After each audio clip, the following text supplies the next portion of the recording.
दंडोत प्रणाम.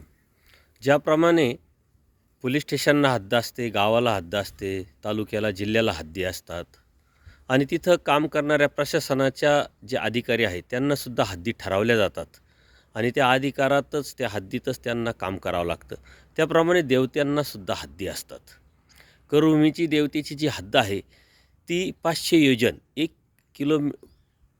1 योजन म्हणजे 12 किलोमीटर आणि 500 योजन करभूमीची हद्द, याचा अर्थ 12 पंचे 60 म्हणजे 6000 किलोमीटरचा व्यास. म्हणजे अर्थात भारत भूमी जी आहे ही करभूमी याला म्हटलं जातं. आणि करभूमी म्हणजे कर्मनिष्पत्तीची जागा. मागचं संपते आणि पुढचं लागतं आहे.